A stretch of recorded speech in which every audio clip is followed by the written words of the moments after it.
Olá, o programa Seu Direito já está no ar. Nesta edição vamos falar sobre os direitos do consumidor. Você sabia que a cobrança do custo sobre a confecção ou remessa de carnês e boletos bancários é ilegal? Pois é, uma lei estadual aprovada pela Assembleia Legislativa proíbe os estabelecimentos comerciais de repassarem aos consumidores catarinenses esses custos. No programa Seu Direito de hoje, você acompanha detalhes dessa lei e fica sabendo de que maneira ela será efetivamente cumprida no Estado. No estúdio, uma conversa com o presidente da Comissão de Defesa do Consumidor da OAB em Santa Catarina, que traz mais informações sobre as relações de consumo. Fique com a gente, o programa Seu Direito começa agora.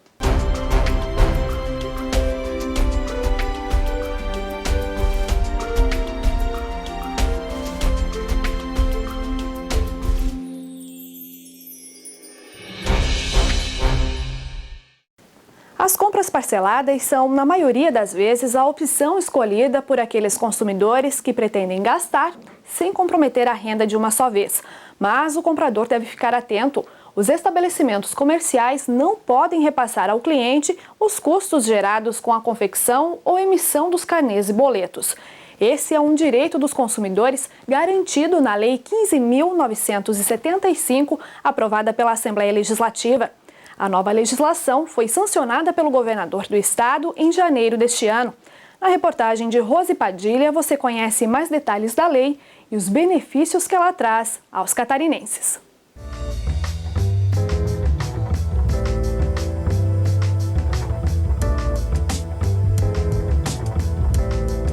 Toda relação de consumo ocorre entre quem vende e quem compra algum tipo de produto ou utiliza um serviço.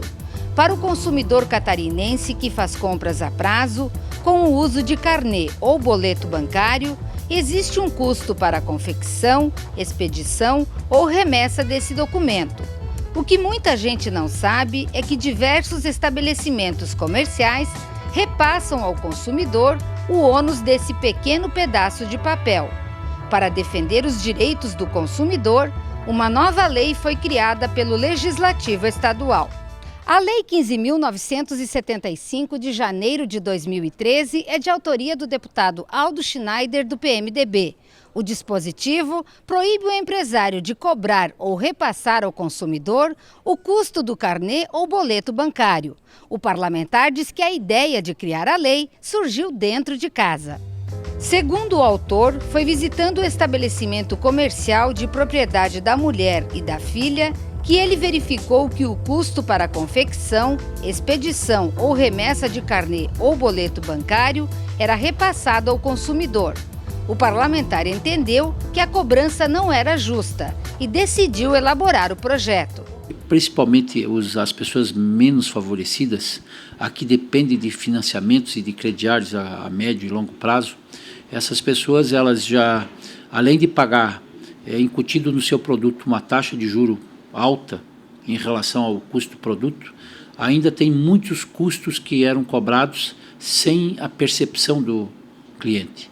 E essa questão dos boletos bancários, das taxas bancárias, dos carnês, eram cobrados sem essa percepção do consumidor. Se nós avaliarmos o custo de um boleto, ele é insignificante, mas se nós começar a entendermos de que Santa Catarina hoje nós temos praticamente 7 milhões de habitantes, dos quais nós temos uma população ativa aí na ordem de 5 a 6 milhões de pessoas que compram.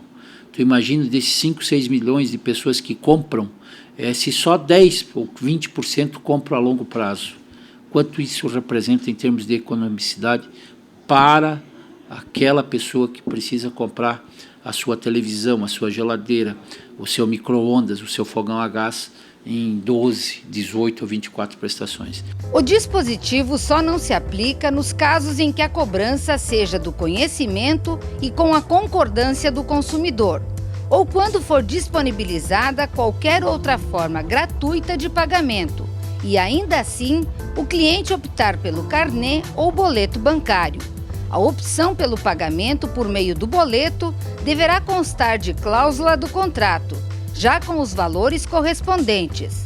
Os estabelecimentos são obrigados a afixar em local visível placas informativas sobre a proibição da cobrança, no prazo de 1 ano após a entrada em vigor da lei. O gerente jurídico da FEComércio, Federação do Comércio de Bens, Serviços e Turismo de Santa Catarina, avalia como positiva a nova lei do Legislativo Estadual.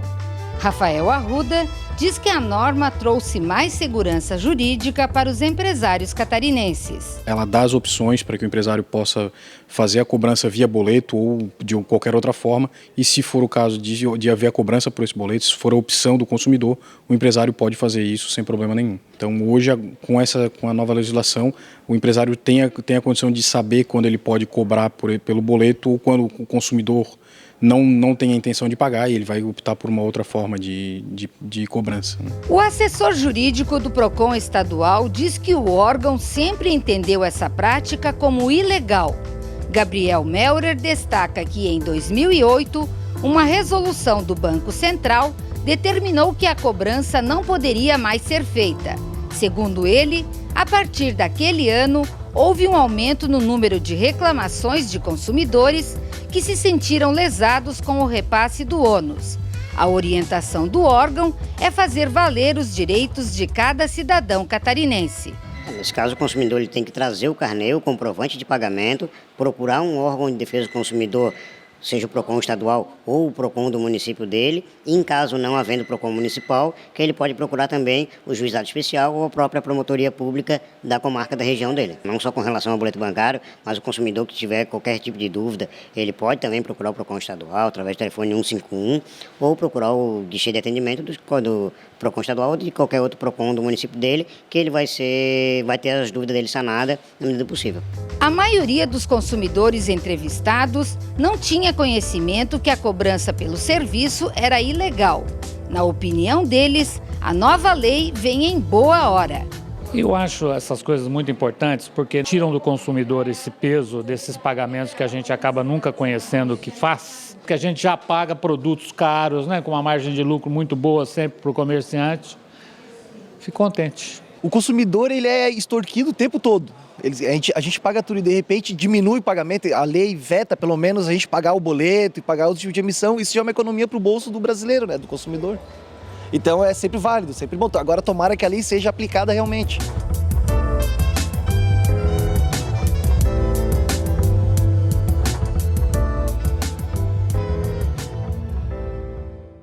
Não saia daí, depois do intervalo, o programa Seu Direito traz mais informações sobre a nova lei que proíbe que os estabelecimentos comerciais repassem aos consumidores os custos com a confecção de carnês e boletos. No estúdio, o presidente da Comissão de Defesa do Consumidor da OAB em Santa Catarina explica quais as vantagens da lei aos catarinenses. É um instante só e a gente já volta.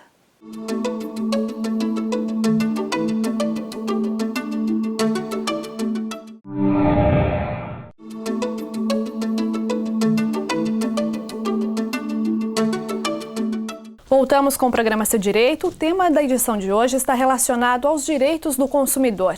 Uma lei estadual proíbe os estabelecimentos comerciais de repassarem ao consumidor os custos com a emissão de boletos.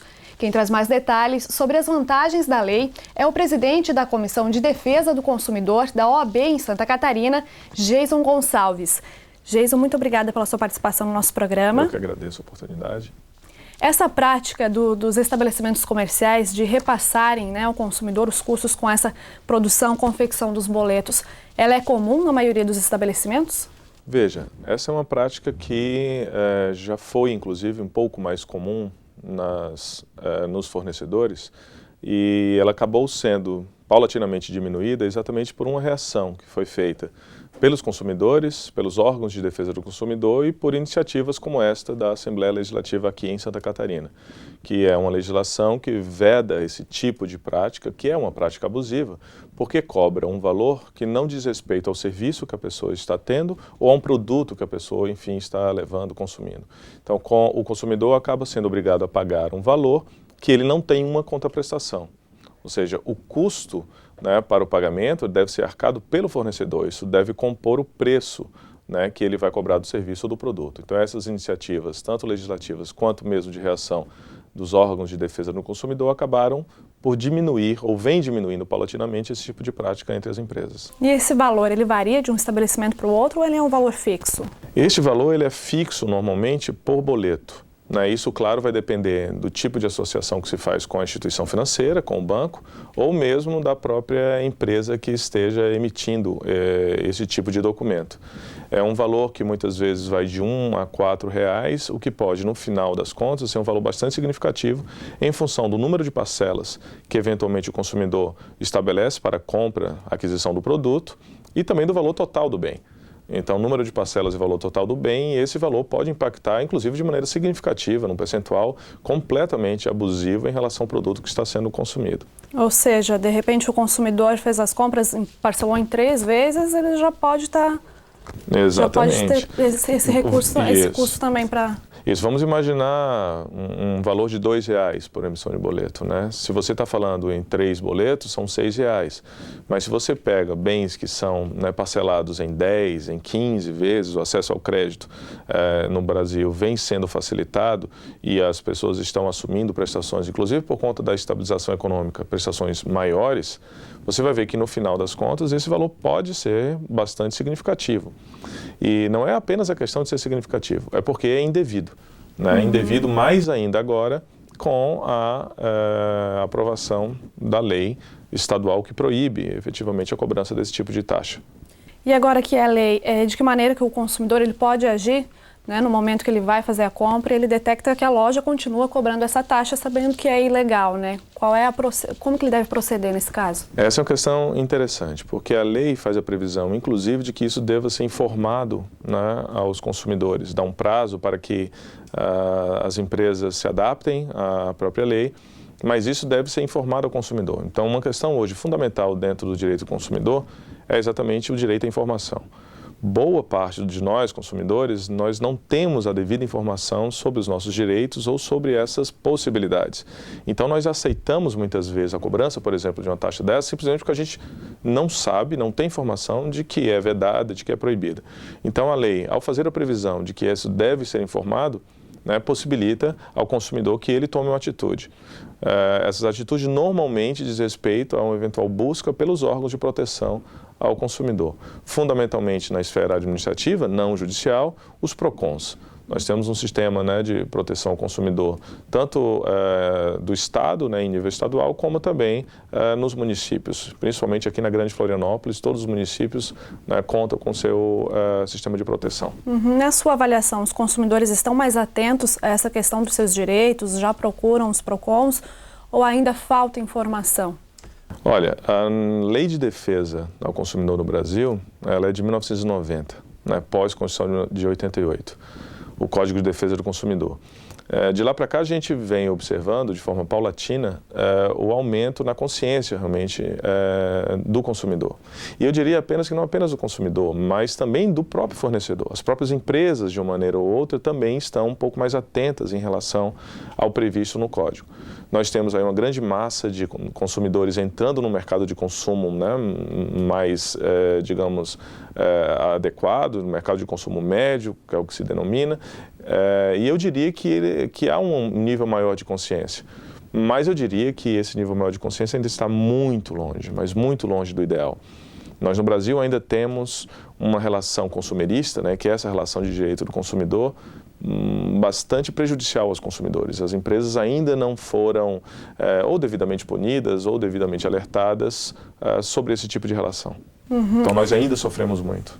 Tá certo. E o senhor, como presidente da Comissão de Defesa do Consumidor na OAB, de que maneira que é desenvolvido esse trabalho de vocês dessa comissão? A Ordem dos Advogados do Brasil, ela preza exatamente por ter um papel de defesa, de maneira geral, do cidadão. Não apenas dos advogados, que é seu papel primordial, claro, como órgão de classe, mas também de dar esse retorno do advogado dentro da sociedade, dentro da comunidade em que ele vive. A Comissão de Defesa do Consumidor, ela fundamentalmente estabelece congressos e seminários de desenvolvimento do próprio direito do consumidor e atua também conjuntamente nas iniciativas dos órgãos de proteção ao consumidor. Então nós temos iniciativas junto aos PROCONs e também, eventualmente, temos iniciativas particulares em relação aos principais problemas de consumo que afligem a sociedade de uma maneira geral. Com relação ao Código de Defesa do Consumidor, na sua opinião, ele atende bem às necessidades dos consumidores? O Código de Defesa do Consumidor vem, inclusive, passando por um processo de modificação legislativa agora, de atualização. Nós estamos discutindo no Congresso Nacional alguns pontos de atualização. Um dos pontos principais, né, que se busca a atualização é exatamente a questão do superendividamento. Nós temos um grupo de pessoas, principalmente depois do acesso ao crédito consignado, né, aquele que vai sendo retirado diretamente do seu salário, pessoas que fizeram dívidas e muitas vezes essas dívidas acabam não sendo muito bem administradas. Então, o Código de Defesa do Consumidor é uma boa lei, ainda precisa ser desenvolvida, mas eu acho que isso é uma questão, né, normal, acho que toda lei parte desse pressuposto, e estamos avançando. É uma boa lei e precisa de avanços, e esses avanços estão sendo paulatinamente também realizados. E hoje, quais são os principais itens que lideram, né, o número de reclamações dos consumidores? Nós tivemos, no último dia 15 de março, o Dia Internacional do Consumidor, que teve como tema a justiça para o consumidor agora. Há vamos dizer assim, uma constatação de que o consumidor precisa de respostas mais rápidas. E isso impacta diretamente no que você está perguntando, ou seja, quais são os principais setores ou os setores que mais dão trabalho aos consumidores e aos órgãos de proteção e defesa. E aí nós temos disparados, né, dois grandes, digamos assim, vilões nessa história de direito do consumidor, que são as instituições financeiras, os bancos, né, e as empresas de telefonia, junto com outro grupo agora que está se destacando, que são das compras pela internet, né, chamados .com. Então, esses grupos, e aí são várias empresas, entre as 10 maiores taxas de reclamação, são talvez hoje o principal problema.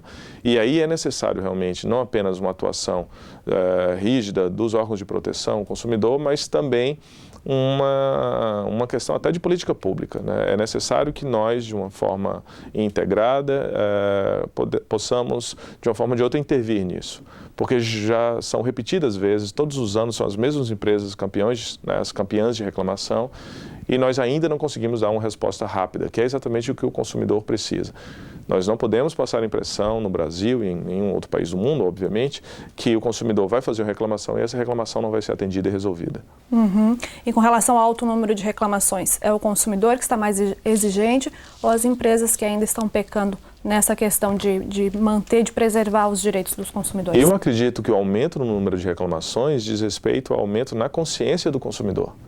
Porque eu acredito que as empresas, até se a gente fosse fazer um histórico dos últimos 10 anos, obviamente eu estou falando sem dados concretos, mas eu diria que as empresas vêm melhorando o tratamento. Mas a melhora do tratamento não é proporcional às falhas ainda existentes e ao aumento da consciência e do número de consumidores. Então, o número de reclamações aumenta porque o consumidor está mais atento e o número de consumidores também aumentou de forma bastante significativa nesses serviços. Então, explode realmente o número de reclamações. As empresas têm que correr atrás, elas estão realmente atrasadas. O lucro que elas obtêm nos serviços que elas prestam não justifica este atraso. Não há justificativa plausível para que elas não invistam pesadamente na melhoria desses serviços. Tá ok, Dr. Geison, muito obrigada pela sua participação no nosso programa. Eu que agradeço, o OAB está sempre disponível para o que for preciso. O programa Seu Direito fica por aqui, nós nos encontramos na próxima edição. Até lá!